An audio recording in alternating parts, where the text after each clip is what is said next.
आज हमने शहर के जो अधिकतम व्यस्ततम जो मालिक थे ना, उन पे हमने कार्रवाई की थी।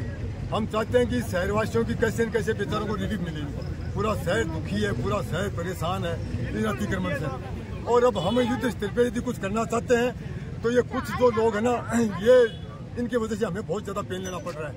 अभी सुबह हमने ये सब्जी मंडी जो नगरपालिका ने दी या नहीं दी हो तो आप लोग नगरपालिका से पूछना, लेकिन यदि उसने दी है तो ये सरासर नाजायज गलत दी है, क्योंकि रोड के ऊपर दी है उन्होंने सब्जी मंडी है जो साला स्टैंड के पास, वहाँ सड़क के अलावा कोई जगह ही नहीं है। फिर सब्जी मंडी कैसे लगी? कितने सालों से 10, 20, 50, 60 से लग रही है, कब से लग रही है? तो ये आप लोग तय करवाना कि नगरपालिका ने यहाँ नाजायज यदि सब्जी मंडी दी है तो ये उनकी बहुत बड़ी गलती है।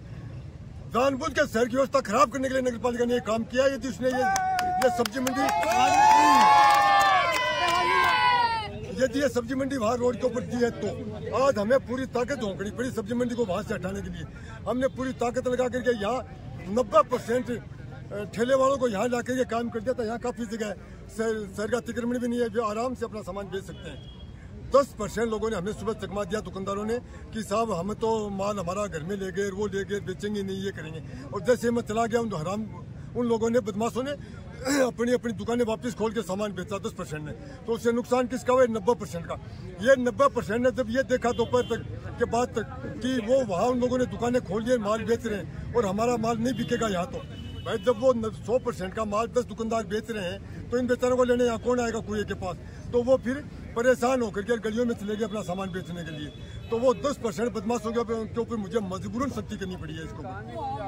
सर आज जो अभियान चला था, इस अभियान के अंदर कलेक्टर साहब है, एसपी साहब है, उन्होंने आपको जो नगर परिषद से जाब्ता भेजा था, वो जाब्ता सुबह या शाम को अभी नजर ही नहीं आ रहा। कहाँ पर? देखिए, मैं न किसी से डरता हूँ। यदि जनता के हित में जेल जाना पड़े तो मैं जेल भी चला जाऊंगा। यदि कोई मेरे खिलाफ कोई कार्रवाई करेगा तो मैं जेल भी काटाऊंगा। समझ गए? मेरा जो उद्देश्य, मैंने कायम केस को मुक्त करूंगा, चाहे मेरे को जेल भिजवा देते, ये केस कर देते, मेरे पर कुछ भी करते। मैं जानता हूँ, मैं कानून की जानकारी है मुझे कि मेरे खिलाफ क्या क्या कार्रवाई हो सकती है, मैं जानता हूँ अच्छी तरह से। लेकिन उससे भी बिना डरे मैंने अपना उद्देश्य काम कर लिया कि मैं 15 दिन में शहर को मुक्त करूंगा तो करूंगा। मैं मेरी जीत पर, मेरे एसपी का, कलेक्टर का मेरे को पूरा सपोर्ट, और मुझे किसी के लिए सपोर्ट की जरूरत नहीं है। पहली बात, नगर परिषद ने मेरे साथ धोखा किया, चिटिंग की और चालाकी की।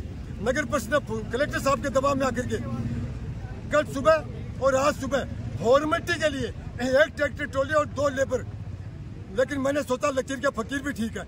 यदि फॉर्मेलिटी के लिए 1 ट्रॉली दे रहे, आज शाम को नगर परिषद के जिसको डिटेल किया था मेरे साथ कि आप इससे जाब्ता लोगे, उसने मुझे साफ मना कर दिया कि हम आपको गाड़ी नहीं देंगे, आप जो कार्रवाई कर रहे हो बहुत सख्त कर रहे हो। उससे हमारे अधिकारियों ने मना कर दिया है। और इसके बाद जब उसको मैंने कहा कि हम कोई सख्त कार्रवाई नहीं करेंगे, आप तो दे दो, तब उसने बोला ठीक है मैं देता हूँ। फिर जब मैं बार बार फोन करने लगा तो उसने फोन स्विच ऑफ कर दिया। सर जो आप कार्रवाई कर रहे हो तो नियमानुसार कर रहे हो, इसमें दिक्कत कहाँ है? नगर परिषद को आपका भाई सारे सुभाष चंद्र बोस थे क्या? एक ही तो बोस पहले था, हम भी उसी के नाम राशि वाले, तो कुछ तो लकीर पीछे। राजनेता का दबाव आया क्या उनके ऊपर? दबाव राजनेताओं की विचारों के का बहुत बहुत धन्यवाद। पहली बात तो जो अच्छे नेता वो तो मेरे को फोन करेंगे नहीं, और जो दूसरी टाइप के नेता उनकी हिम्मत नहीं है कि मुझे फोन करें। शाम को जब आप इस अभियान में निकले तो आपके साथ कौन सा डिपार्टमेंट साथ में अभियान में? अभी शाम को मेरे साथ मेरी खाली RSC के और मेरे ट्रैफिक के बस, इनके अलावा कोई स्टाफ नहीं कोई और कुछ नहीं। सर आगे आपकी कार्रवाई किस प्रकार जारी रहेगी? कार्रवाई शहर को जब तक मैं शिकर में खड़ा मुक्त करके छोड़ूंगा। मैं मानने वालों में से नहीं, बहुत जिद्दी आदमी हूँ, बहुत ज्यादा जिद्दी आदमी हूँ। मैं टूट सकता हूँ लेकिन